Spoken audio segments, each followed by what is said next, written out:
Na matemática, uma constante é um número tão especial que recebe seu próprio nome e às vezes até uma letra grega chique.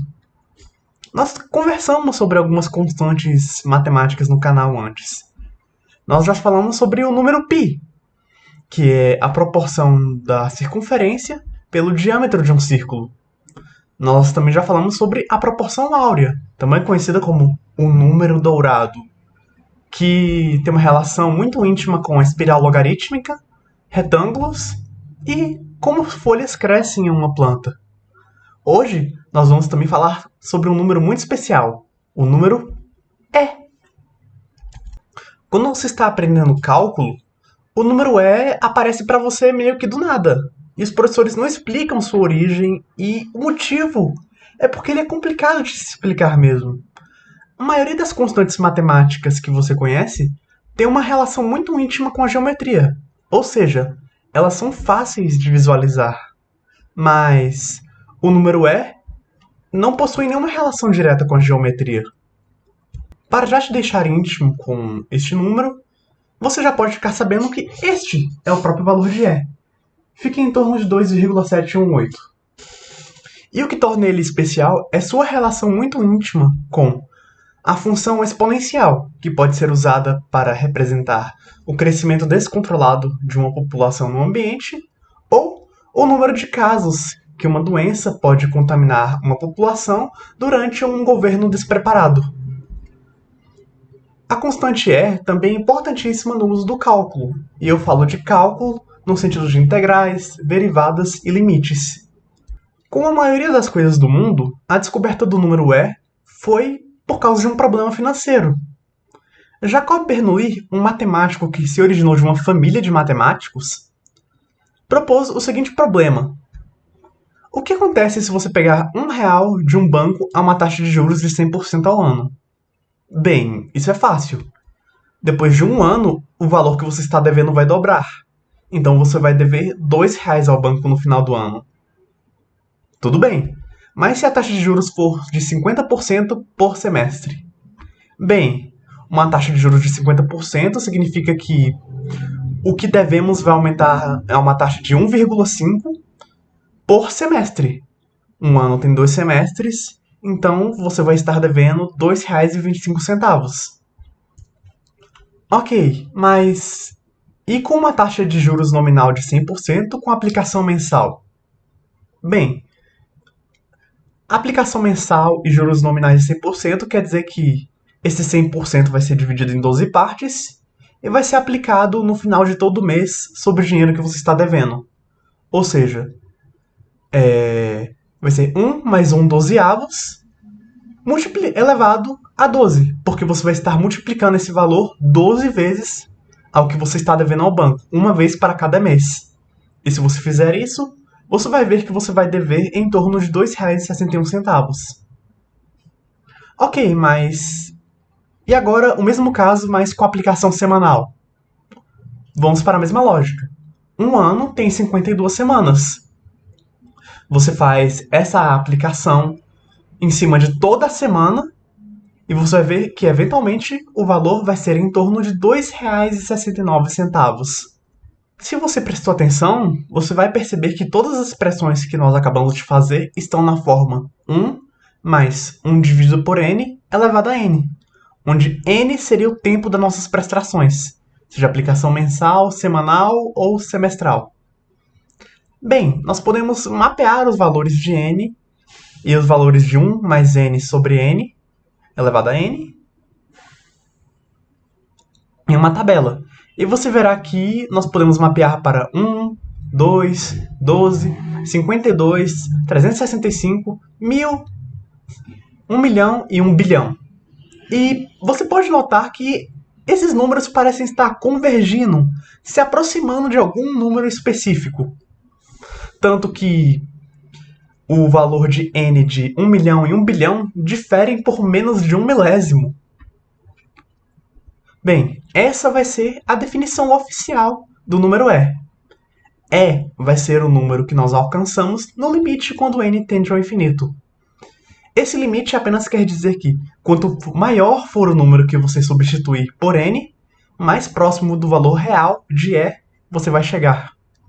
E com essa definição de E em mãos, nós podemos começar a provar certas afirmações sobre esse número, como a sua relação com o crescimento exponencial e por que ele é tão especial para o cálculo. Para verificarmos a importância deste número, vamos ver outro problema econômico.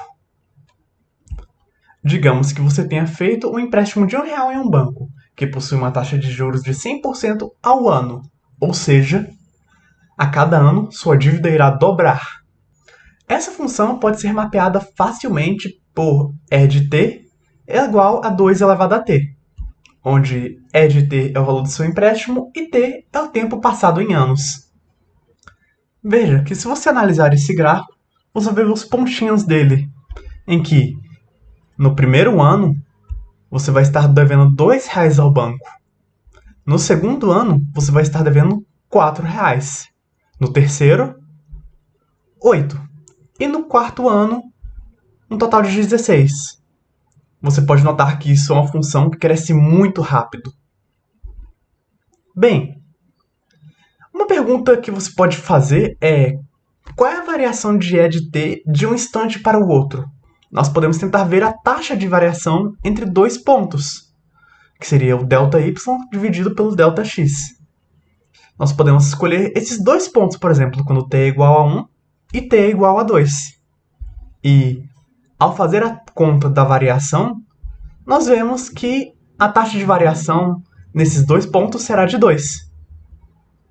Bem, mas e para outros dois pontos? Por exemplo, t igual a 2 e t igual a 3. Nós podemos ver que a variação de um para o outro será de 4. E do ponto 3 para o ponto 4, também será uma variação em termos de 2 elevado a t, que será 8. Então, um pensamento que você pode ter é que talvez a variação da função 2 elevado a t seja a própria função 2 elevado a t. Bem, para encontrar a verdadeira variação dessa função, nós vamos ter que achar a sua derivada, que não passa de uma variação em um instante muito pequeno. Por isso que nós temos aquele limite tendendo a zero. Tudo que esse limite quer dizer é que a variação entre esses dois pontos está ficando cada vez menor, tendendo a zero. Bem, nós podemos substituir essa equação genérica pela nossa própria função, que é 2 elevado a t. E nós podemos fazer um pouquinho de álgebra para facilitar nossas contas. Nós podemos transformar aquela soma de expoentes em um produto, e nós podemos colocar 2 elevado a t em evidência. E como 2 elevado a t não tem nada a ver com a variável h, nós podemos colocar ele para fora do limite. Nós vemos que, sim, a nossa taxa de variação realmente tem algo a ver com a função 2 elevado a t, mas parece ter algum outro número que nós não sabemos exatamente qual é. Nós podemos calcular esse número. Se nós substituirmos h por um número muito pequeno, como por exemplo nesse caso, nós podemos achar que vai ser uma função 2 elevado a t vezes alguma constante misteriosa. E veja que isso pode ser repetido não só para a base 2, mas para qualquer número. Esse limite sempre vai aparecer. E a pergunta que eu posso fazer para você é: existe alguma coisa de especial nesse limite? Bem, observe a tabela que eu criei, com os valores do limite tendendo a zero para diversos valores de x. E veja se você consegue achar algum padrão. Bem, a primeira coisa que é a mais óbvia de todas é que isso parece ser uma função crescente. Conforme x aumenta, o valor do nosso limite também aumenta. Uma coisa que não é tão óbvia de se perceber é que o valor de 4 é o dobro do valor de 2. E o valor de 8 é o triplo do valor de 2. Assim como 9 é o dobro do valor de 3. E por fim, o valor de 6 é a soma do valor de 2 e 3. Que curioso!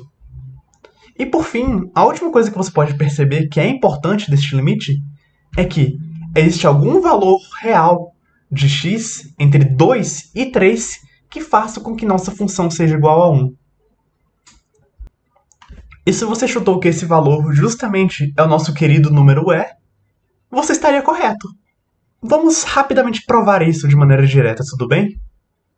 E, por definição, é esse limite com n tendendo a infinito.